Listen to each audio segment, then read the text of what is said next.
সুজির নাস্তা বলি আর সুজির পিঠাই বলি, যাই বলি না কেন খুবই মজাদার আর ১০ মিনিটের মধ্যেই বানিয়ে নিতে পারবেন এত সুন্দর সুজির এই রেসিপিটি।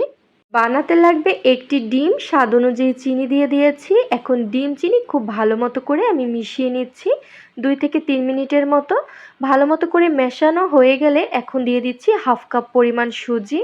বাইন্ডিংয়ের জন্য দিয়ে দিচ্ছি ৩ থেকে ৪ টেবিল চামচের মতো ময়দা, দিয়ে দিচ্ছি বেকিং সোডা ১ চিমটি পরিমাণ, ২ টেবিল চামচ পরিমাণ দিয়ে দিলাম সয়াবিন তেল। এখন খুব ভালো মতো করে মিশিয়ে নিচ্ছি। ডোটাকে কিন্তু খুব ভালো মতো করে একটু মিশিয়ে মেখে নিতে হবে। ডোটা প্রথম অবস্থায় একটু নরম থাকবে, তারপর কিন্তু ডোটা খুব ভালো মতো করে সেট হয়ে যাবে, একদম আঠালো হয়ে যাবে যেহেতু সুজির তৈরি এই ডোটা। ২০ মিনিটের মতো ঢাকনা দিয়ে ঢেকে রেখেছিলাম। এখন ডোটা থেকে আমি অল্প অল্প করে হাতে নিয়ে দেখুন ছোট করে চ্যাপ্টা করে নিয়েছি। তারপরে এরকম একটি স্টিলের স্ট্রেনার নিয়েছি। খুব সুন্দর ডিজাইন হয়ে যাচ্ছে কিন্তু।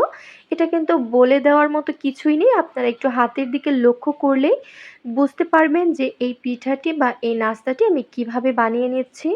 আরও একটি বানিয়ে দেখিয়ে দিচ্ছি, তাহলে খুব সহজে বুঝতে পারবেন। হাতে কিন্তু সামান্য ডো নিয়ে একটু চ্যাপ্টা করে নিয়ে স্ট্যান্ডারের উপর ঘুরিয়ে নিলেই খুব সুন্দর একটি ডিজাইন হয়ে যাচ্ছে। দেখুন দেখতে কিন্তু খুবই সুন্দর লাগছে।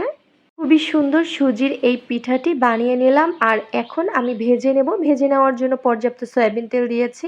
আর সয়াবিন তেল কিন্তু গরম হয়ে গেলে এই পিঠাগুলো দিয়ে দিতে হবে।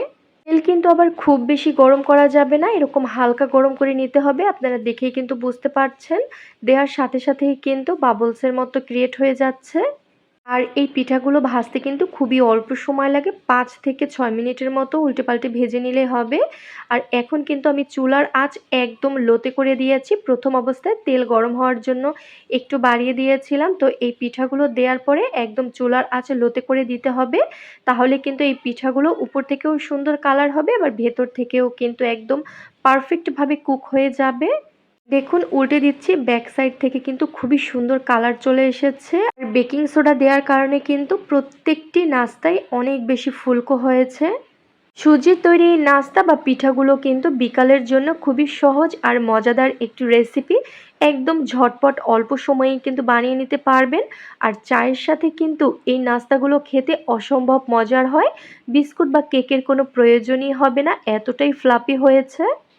বিশেষ করে পরিবারের ছোট সদস্যরা এই নাস্তাটি দেখলে অনেক বেশি খুশি হয়ে যাবে আর অনেক মজা করেও খাবে। ছোট বড় সবাই কিন্তু খুবই পছন্দ করবে। তো দেখুন ভেঙে শেয়ার করছি, ভেতর থেকে একদম কেকের মতো হয়েছে। আর এই পিঠাগুলো বানিয়ে কিন্তু এয়ারটাইট বক্সে সংরক্ষণ করতে পারবেন ৭ থেকে ৮ দিনের মতো। একদম এরকম সফট থাকবে। আশা করছি ভিডিওটি ভালো লেগেছে আর সহজও লেগেছে। আল্লাহ হাফিজ।